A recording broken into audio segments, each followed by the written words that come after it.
Un livre n'a pas besoin d'être canonique pour être important.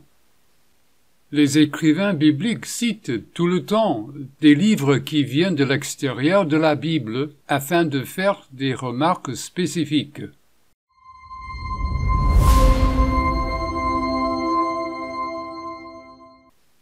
Vous êtes-vous déjà demandé, en lisant le chapitre 6 de Genèse, pourquoi il parle de ces étranges fils de Dieu et des Néphilim? Je cite le verset 4. Les géantes, Néphilim, étaient sur la terre en ces temps-là. Il en fut de même après que les fils de Dieu furent venus vers les filles des hommes, et qu'elles leur eurent donné des enfants. Ce sont ces héros qui furent fameux dans l'Antiquité. Puis le verset suivant. L'Éternel vit que la méchanceté des hommes était grande sur la terre, et que toutes les pensées de leur cœur se portaient chaque jour uniquement vers le mal. Comment passe-t-on de la transgression des êtres surnaturels, qui sont les plus méchants, à l'humanité devenue désespérément corrompue? Moi aussi, je me demandais, qu'est-ce que les 4 premiers versets ont à voir avec le verset 5? Ceci semble totalement déconnecté, si vous ne connaissez pas l'arrière-plan. Tous ces éléments proviennent de l'arrière-plan, y compris les fils de Dieu, qui interfèrent dans les affaires des humains. Selon la version babylonienne de l'histoire, les fils de Dieu ont enseigné aux humains des choses merveilleuses, y compris la drogue, l'astrologie, les arts sombres et d'autres actions. Nous sommes Babylone, la plus grande civilisation du monde. Les fils de Dieu nous apprennent tout. Ces êtres divins qui sont descendus et ont cohabité avec des femmes humaines qui ont enfanté des Néphilim. Mais dans notre cas, nous sommes Israël. Les descendants de ces Babyloniens nous ont amenés captifs, laissant la Judée désolée. Il y avait pour nous une menace mortelle. Ce que les fils de Dieu nous ont enseigné, à nous les humains, était corrompu, conduisant à la dépravation de l'humanité. Alors, le livre d'Enoch connaît la version mésopotamienne de l'histoire. Lorsque vous lisez Enoch, il décrit les actions perverses qu'ils ont enseignées aux humains.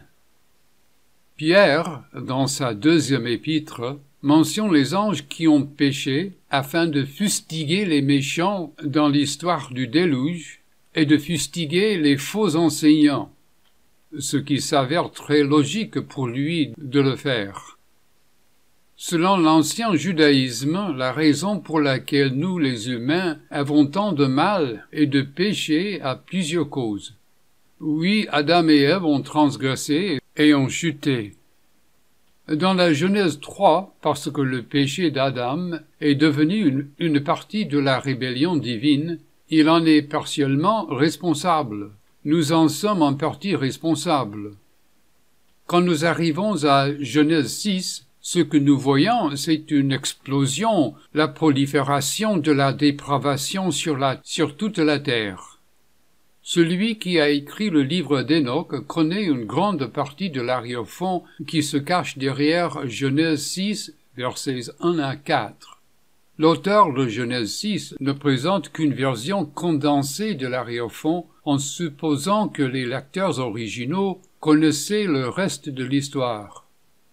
Malheureusement, nous aujourd'hui, nous ne connaissons pas cette histoire. Nous ne connaissons non plus l'histoire mésopotamienne des Apkalus, ni que Genèse 6 corresponde à cette histoire. De nombreux dirigeants d'Église ont dit à leur congrégation de ne pas lire le livre d'Enoch, car il n'est pas inspiré et ne fait pas partie du canon biblique.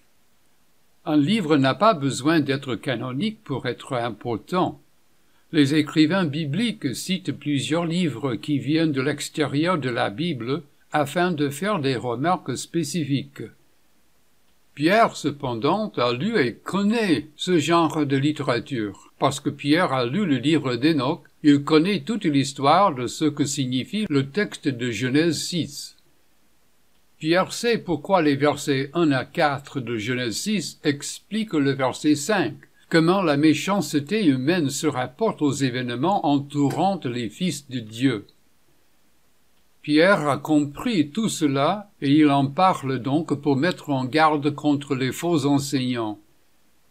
Il est parfaitement logique, dans tous les domaines, que Pierre l'ait fait. Nous les modernes, nous sommes séparés du contexte ancien des données historiques. Heureusement, en 2010, un auteur a rassemblé toutes les données et les a publiées. Nous sommes également séparés de la signification originale, car toutes les confessions de la chrétienté ont enlevé à Genèse 6 tous ces éléments surnaturels. Nos pasteurs nous disent qu'il n'y a rien ici sur les anges ou sur les êtres surnaturels. Ils essaient de donner aux Néphilim et aux paroles de Pierre d'autres explications. Ni dans l'Antiquité, ni à l'époque des apôtres, personne n'a essayé de donner au surnaturel d'autres explications, car ils comprenaient ce que dit la Bible.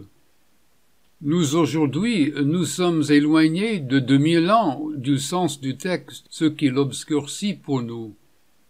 Pourtant, l'histoire de Genèse 6 est toujours là, et elle s'insinue dans d'autres parties de l'Ancien et du Nouveau Testament.